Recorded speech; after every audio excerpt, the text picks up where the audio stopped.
Ryan, I thank you so much for taking part in this interview. You know, I saw you the other day with the Google Glass on. I'm like, wow, there aren't too many of those out in the wild, so I figured I would take this opportunity, being sort of a science librarian, to actually ask you a little bit more about Google Glass. But probably I should just ask you first about just if you can give yourself like a 30-second introduction of who you are and what you're doing here on campus. Okay, yeah. So my name's Ryan. Obviously, I'm from Nevada, Reno, Nevada, Northwest. And I came to the University of Oregon to pursue a PhD in physics, and I'm currently working with the Partha Lab, doing biophysics and sort of soft, squishy physics. Cool. So you have Google Glass. Mm-hmm. How did you get involved? What motivated you to get a set of Google Glasses? Yeah, so I saw their sort of introductory video a couple years ago when they were first kind of thinking about developing these, and it was literally like before they actually developed it. And so they had these sort of plans that, like, oh, you have this overlay where you have obviously just you can see what you normally see, and then you have extra little things that you would say navigate through menus, or you can take a picture, or you can do whatever.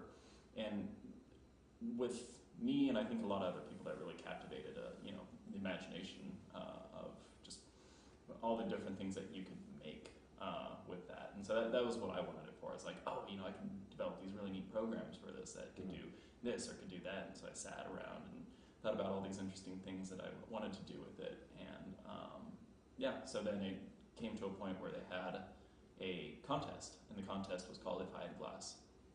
And in this contest, you basically just said, oh, if I had glass, I'd do this neat and interesting thing. And so I entered this If I Had Glass contest, and I'd actually won. Cool. And so when you win, you have the chance to buy it. Right. So I started to buy the glass, but it was an option that was not readily available to a lot of the people. So how many pairs of Google Glasses do you think are on university campuses and in the hands of a graduate student, would you say? Oh, for graduate students, probably really small. I think it's a lot of like tech enthusiasts and famous individuals who have this right. So you're really sort of fairly elite for you to have these. Maybe, yeah. So are you using them for research? For research, a little less. There's some things that you can do auxiliarily. Mm-hmm. That's a word. And those, for instance, like it has Google Now on it. Mm-hmm. And one of the many things that Google Now does is it will actually sort through your emails and be like, oh, you've in the past considered this not very important. We'll just throw that under the radar. You can check that whenever you feel like it. But then when I get an email from my advisor, let's say, that instantly pops up here as soon as I get it, and I can read exactly what they've said, just kind of on the go. There are other things, for instance, where you can program these puppies. And I've thought of some interesting applications to more or less like school rather than research, but like to a lot of classwork that would be really useful. And so you had them in your hands how long now, would you say? A few months now. Okay. I think I got them in July. All right. So 2 months. So these require a sort of an internet connection, I'm assuming, usually, or I should say you need to be near some Wi-Fi connection. You need to, okay, so they can access the internet in a few different ways. Right. So the first, most obvious is Wi-Fi. But they also wanted to develop these such that you would have internet access outside of So whatever. can you sync it to your phone? Right. Okay. Yep. So you can do the Bluetooth tethering. Right. Okay. Yeah. And do you do that right now? Oh yeah, I do Okay. it all the time. Yeah. Cool. How do people react to you when you wear these? Is there any sort of unusual reaction, or people do most people even realize what they are? That's a really good question, because I've gotten every sort of reaction I think you can imagine, and the sort of density of them is pretty nice. For instance, I have had one negative reaction, but it was only one. One person was like, "Oh, are you tracking people with these? Are you doing creepy things with these?" But most of the time, it's a lot of people. I'd say, just arbitrarily, it seems roughly like 50% of people know what they are. So I walk around and go, oh man, is that Google Glass? And sure enough, yeah. If I have time, I let people try them on. I talk to them about it and whatnot. And most of the time, like I said, people are genuinely pretty excited about it, not frightened or anything. The other, fraction of the time, there's people who don't know what it is. So they'll walk up to me and they're like, well, what is that? And I basically have to tell them, like, it's here's my two explanations. Either it's a computer on my face, or it's Bluetooth with video. Cool. Yeah.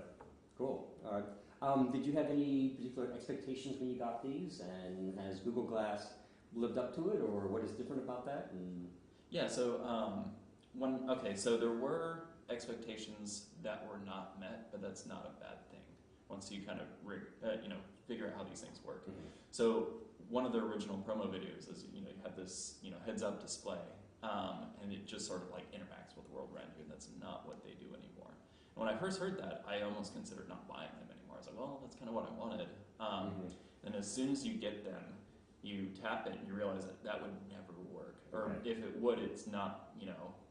They're definitely not at that stage where they can make that work, because it projects an image at a certain distance, and your eye has to focus at all these different distances through the day.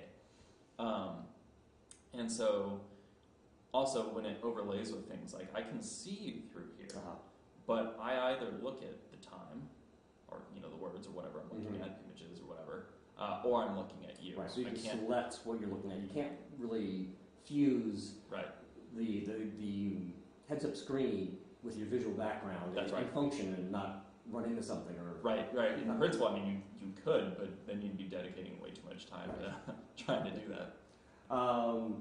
What surprised you most about these? The fact that so I wanted it to do very specific, really grand things like I want to write my own programs for it, or I want to get some of the programs that it already has for really useful things. For instance, like the navigation. Navigation is awesome with these. Cool. But the thing that kind of surprised me about it is when you first get a smartphone, if you've had a phone that wasn't a smartphone, you first get a smartphone and you go, well, I don't need all these apps. I just need a phone. I want to make a call. That's all I want. Right. And then you start using your smartphone more, and you have all these little things that it can do off to the side, which you don't need, but they're nice.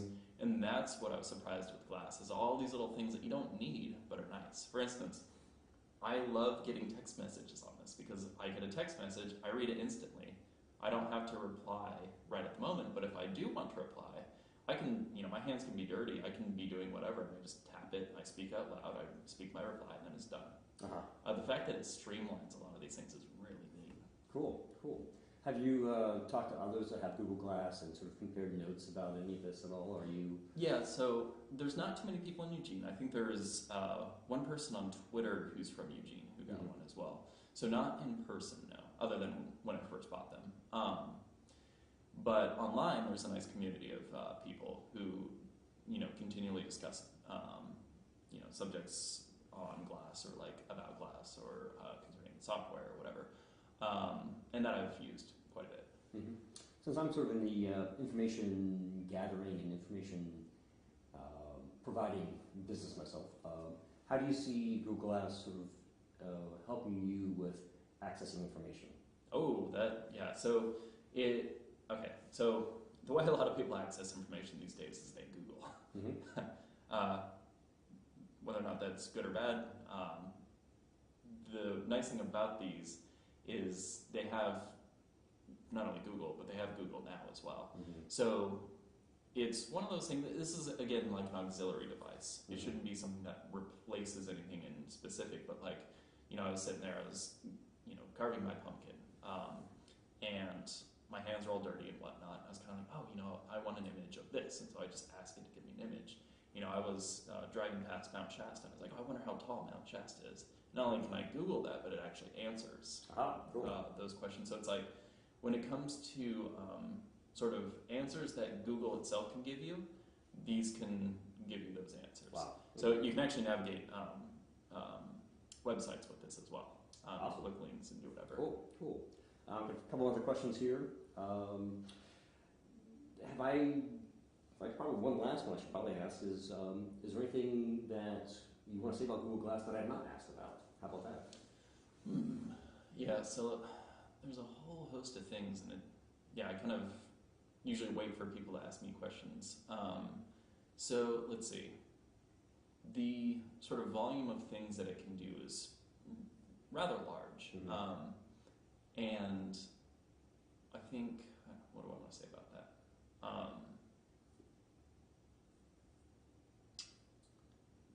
Basically, if it only did a few of these things, it may not be, say, worth my time per se. Right. But the fact that it does all these different things, it just sort of integrates well with anything you want to do with any of your other devices anyway. And the fact that, the support team is really good about whatever. Like these things don't handle well in the rain, which Okay.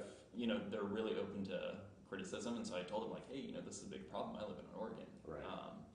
And so the first thing they did is they're like, okay, we'll just send them back and we'll send you new ones for free. And so the support was really nice, and they're also just always updating the device, and it continues to do new things every month. Literally, like they send out like this newsletter every month that goes, oh, here are a whole host of new features. Oh, here's a whole host of new features. When I got these things, like battery life was much worse, and the pictures were worse, and like they've just completely upgraded all of these features, as well as adding a bunch of apps, and it's just been wonderful. Well, cool. Well, Ryan, I thank you for taking the time very much. So I have to say, I love the haircut. Nice. Haircut's great. All right, Ryan, thank you so much. Yep. All right. Thank you.